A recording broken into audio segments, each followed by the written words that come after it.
symmetric thick wall pressure vessel. So what I'm going to do is apply internal pressure here, and we have symmetry boundary conditions here. And then what I want to find out is what is the limit load. The way I did out this one is I've incremented the loads.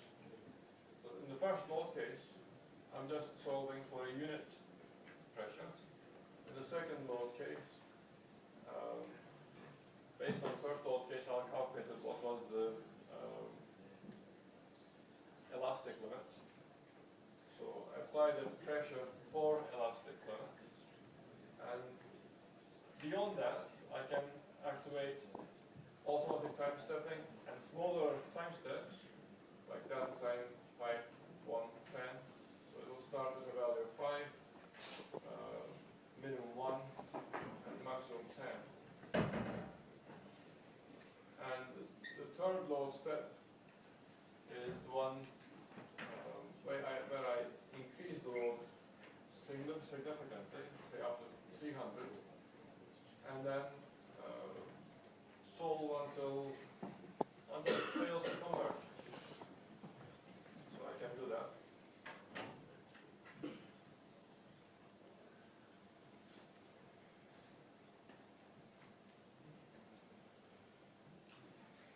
During solution, make sure you check it is converging okay for each load step. On the output file, you'll see, scrolling too fast, it's difficult to see here, what is the state of the solution. If it isn't converging, if it's not solving as quickly, you might have a very fine model.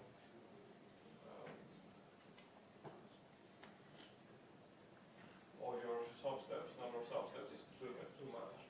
So this solution managed to solve up to time 242.5 and gave me a convergence error after that. So what I'll need to do now is make sure at that time value I get a reasonable solution that I can define as a limit load. So to look at general post processor, read results. Okay. So 130 was my limit of the elastic response. So if I read that one and plot, say, von Mises traces,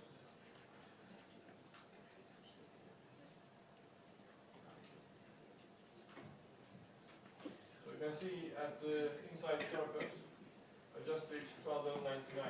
My yield stress was 300. So I just started to yield the inside of this bore. And if I increase the pressure further, the inside surfaces will become plastically deformed. So if I read results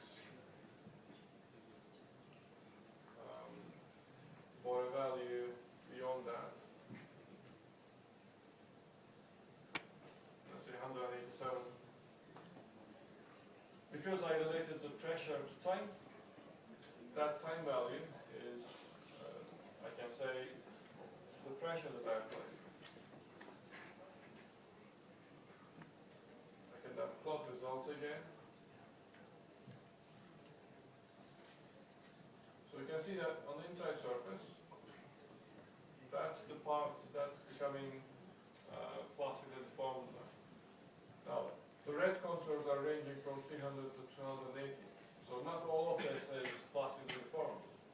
But you can see that there is a range there that is becoming plastically deformed.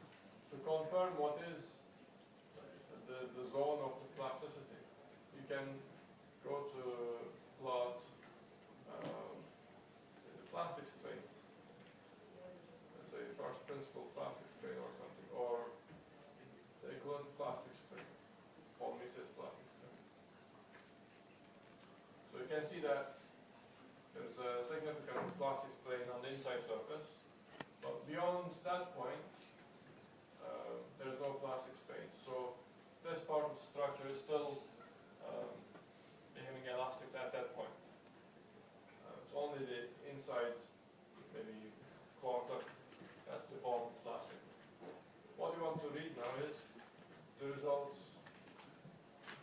closer to the end of the simulation. Let's say 241.5. That's last solved point. Plot it out. Doing the same plot again. In this case, you can see that the plasticity now has reached the outside surface. So if you plot the stresses, that's the 4 meter stress, it's ranging from about 300 to 303. So all of this thickness has a stress beyond the yield stress, so it's fully in the plastic region now. So that pressure is definitely above the limit load in that case.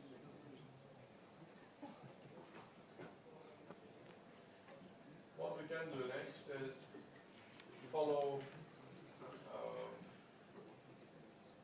the displacements. For example, displacement here is reading around 27 millimeters. That's fairly large. That's what we can plot in the post 26.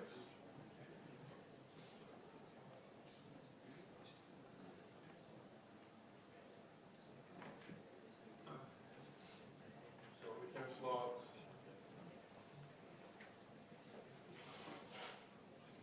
displacement y component for that point, let's say. That's the radial displacement. And we can plot it in terms of time.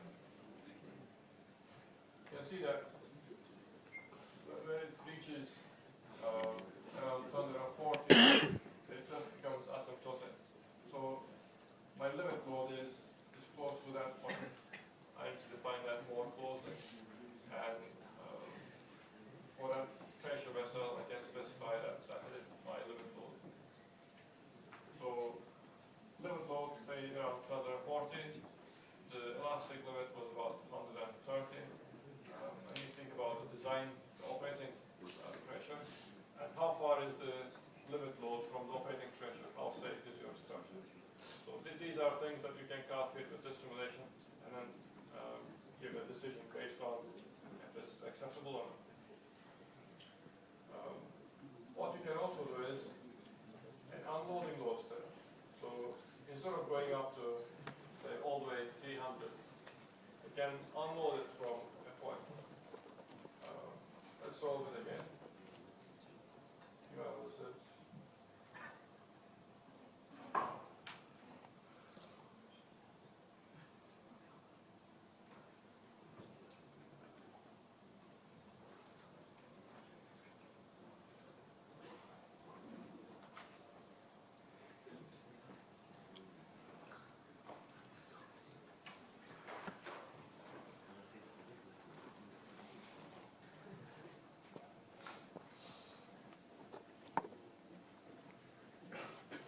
same geometry, same material. What I'll do this time is I'll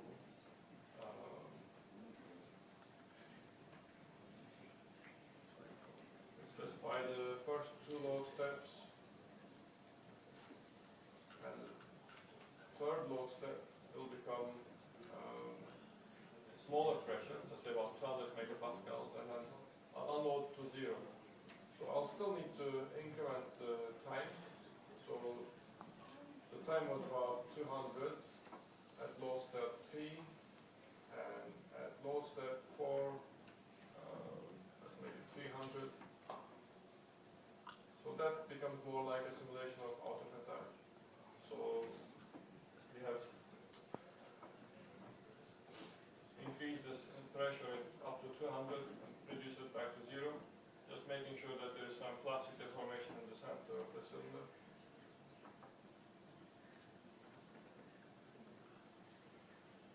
So just following the solution again.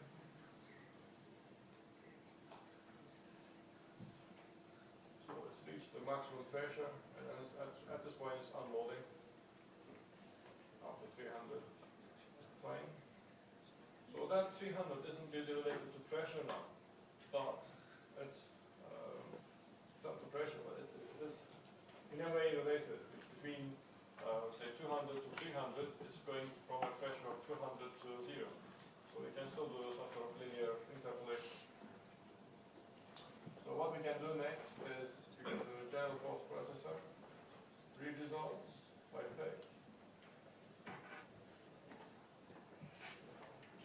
was the point for maximum pressure. And we can plot the results. So we have defined maybe a third way. We have classically defined this thick wall cylinder a third of the thickness. And from that point, remember this part is still elastic. That part is now plastically deformed, and it's a permanent deformation. And when we unload the pressure,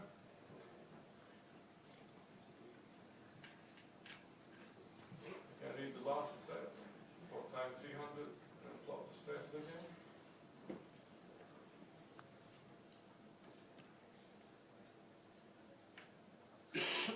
So what you can see is at the inside surface, you can see that there is a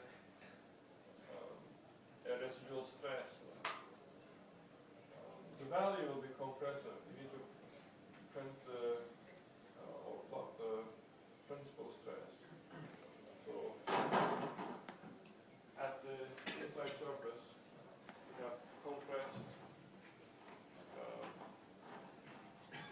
the surface so that when you load it again to the operating pressure, the stress range that is observed by that inside surface isn't going to be fully in the, say, positive range, but it's going to cycle between maybe a slightly negative and a smaller positive value. So where that helps is that it brings the mean stress level down, improves the fatigue of this